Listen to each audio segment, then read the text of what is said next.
Good morning, students. In continuation of our topic, now we are going to start with characteristic properties of thrust. The first one is larger the volume of the body submerged in the fluid, greater is the upthrust. I give you a very simple example. Just now we discussed that we are having a cork in water. That if I want to push that cork inside the water, more force I have to apply it on it. So it means larger the amount of the volume of cork I want to push that in water. So I am also applying the more force, and more the force I am applying, greater the upthrust is applied in the opposite direction. Similarly, bacha, the another example, suppose you are having pebbles and feathers of same mass. Which body comes down faster? Pebbles come down faster, not the feathers. Why so? Because of volume of that feathers is more than that of pebbles. So that's why this is the reason that upthrust due to air on pebble is less than that of the bunch of feathers. Okay, now next we are having, for same volume inside the fluid, more the density of the fluid, greater is the upthrust. Very simple again. Suppose I am taking two liquids now. One is glycerin and one is water, but the cork is same. The cork which I am taking, that is cork A and B, that is having same mass, same volume. Now in which liquid the more part of the cork will submerged? The more part of the cork will submerged in water, not in glycerin. Can you tell me why?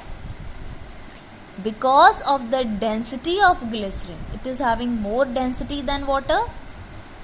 So a very less amount of force from that dense material is required to balance the weight of the cork. So that's why the fluid which is having more density, greater is what? The upthrust. Next we are having, the upthrust acts on a body in upward direction at the center of buoyancy, that is the center of gravity of the displaced liquid. Here what we are having, suppose beta, this is the beaker we are having, okay, and this is the liquid. Now my body is not completely submerged in water. One case is when body is completely submerged in water. The another case is when body is not completely submerged in water. When body is not completely submerged in water, so this is the body, half outside the water, and this time the center of gravity and the buoyant force are not coinciding in this case. They are not coinciding in this case. In this what we are having, the upthrust acts on a body in upward direction at the center of buoyancy, that is the center of gravity of the liquid displaced. So now it's where? It's at the point of center of gravity of the liquid place. Agar if this object is completely immersed in water, then this B and G will what bacha? They are coinciding. If they are not completely submerged in water, it's partly submerged in water, then they are not coinciding. Then center of gravity is of the displaced liquid. So obviously this will represent its liquid. Fine. The point from where the buoyant force is affecting it. So that's why these two are what? Different in the case when body is partly immersed in water. Okay bache. Now the next one we are having, the next one we are having, reason for upthrust. Now what actually the reason of upthrust is? Okay, I hope, can you understand this figure? See, I am having one body inside the water.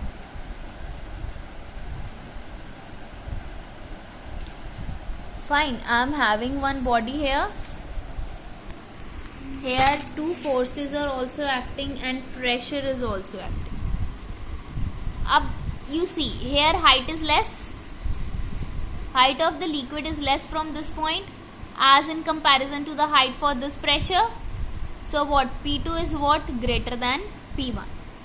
Getting my point? Why P2 is greater than P1? Because of the depth. Pressure is more with more depth, so it's increasing in the with the depth inside the liquid. So P2 is greater than what, P1. And these two forces, beta, these are equal and opposite. These two forces are equal in magnitude and opposite in direction. So that's the reason that we are having the effect of this buoyant force. That is because of the pressure, that is because of the depth. Lesser the depth, lesser will be the pressure. So that is because of the depth. More you are going down, more you are bringing the body down, more the effect of buoyant force will be there. Now the next part we are having, upthrust is equal to the weight of the displaced liquid. Now what is the you can say, we will just prove what is the formula for it. Now what I have taken one cylindrical part.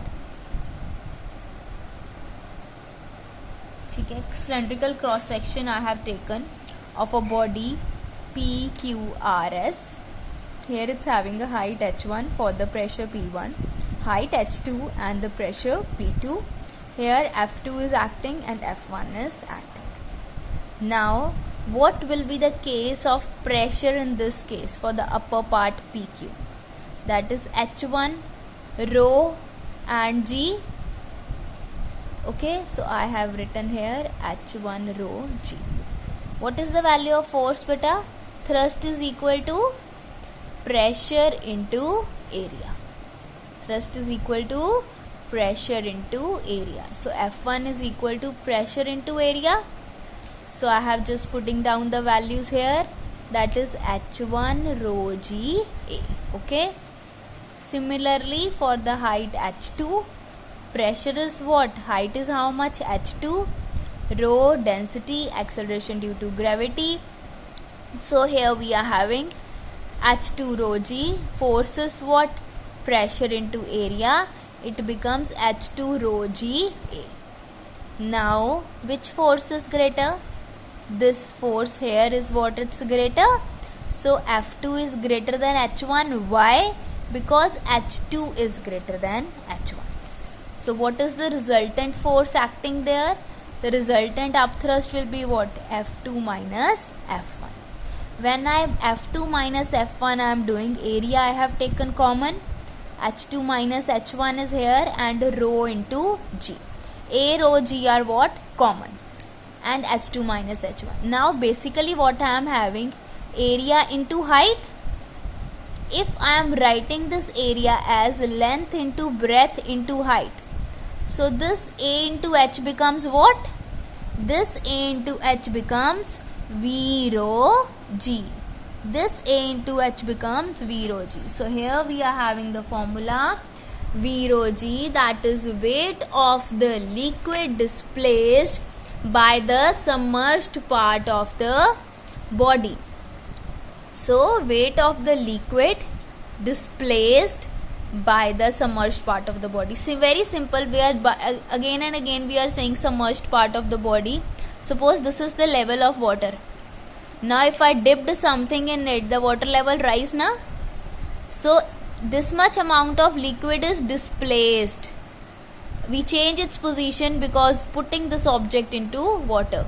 So that is weight of the liquid displaced by the submerged part of the body. Now what are the factors affecting the upthrust? Volume, clear from here. One is volume and another one is what?